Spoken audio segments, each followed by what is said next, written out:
Ah, enfin. La guerre de Gaza est terminée. Enfin, c'est ce qu'on nous dit. Une nouvelle tellement joyeuse qu'elle fait pleurer de rire. Ou de désespoir. Au choix. Après 465 jours de bombes, de larmes et de tweets diplomatiques, le Hamas et Israël ont signé un accord de trêve. Un accord historique, paraît-il. Historique, oui. Comme un épisode de Plus belle la vie, qui durait depuis 75 ans. Mais avant de sortir les confettis et les drapeaux, posons-nous la vraie question. Est-ce que cette guerre est vraiment finie, ou est-ce juste une pause pipi entre deux rounds? Parce que soyons honnêtes, dans ce coin du monde, les cessez-le-feu, c'est comme les régimes. Ça ne dure jamais très longtemps. Alors, qu'est-ce qui a changé pour que ces deux ennemis jurés, qui se regardaient en chien de faïence depuis des mois, se mettent d'accord? Mystère. Mais ce qu'on sait, c'est que les deux camps ont fait des concessions. Enfin, quand je dis concessions, je parle de petits pas en arrière, histoire de ne pas perdre la face. Parce que vous savez, dans cette région, perdre la face, c'est pire que de perdre une guerre. Cela devrait être maintenant correct. Commençons par Israël. Après avoir refusé pendant des mois de libérer les prisonniers palestiniens, voilà qu'ils acceptent. Mais attention, pas n'importe comment.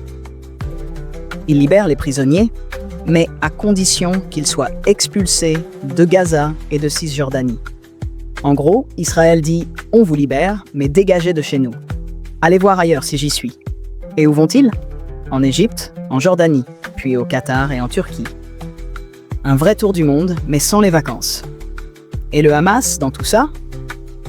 Eh bien, ils ont aussi lâché du lest. Ils ont abandonné leur exigence de mettre fin à la guerre de manière définitive. En gros, ils ont dit « Ok, on arrête les frais pour l'instant. » Mais attention, cette clause est un peu comme un bouton pause sur une télécommande. On peut appuyer dessus à tout moment pour reprendre le carnage.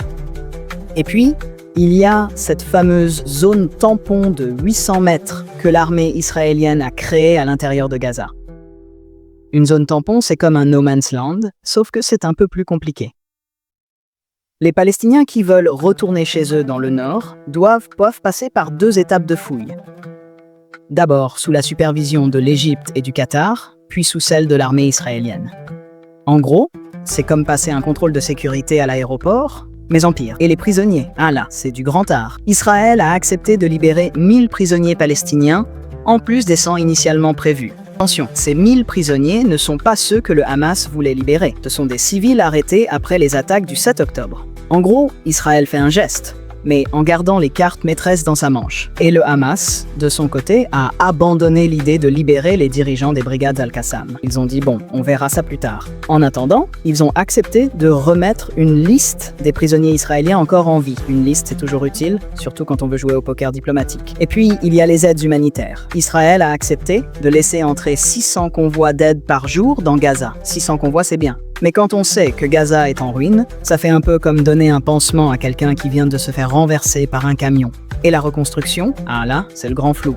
Qui va reconstruire Gaza? Qui va gérer le passage de Rafah? Qui va gouverner cette bande de terre ravagée? Les réponses sont aussi claires qu'un bulletin météo en pleine tempête. Et la solution à deux États? Ah, celle-là, elle est toujours dans les limbes. On en parle depuis des décennies, mais personne ne semble vraiment vouloir la mettre en œuvre. C'est un peu comme le régime sans gluten. Tout le monde en parle, mais personne ne sait vraiment comment s'y prendre. Alors, qu'est-ce que la Palestine a gagné dans tout ça? Pas grand-chose, à part quelques miettes de concessions.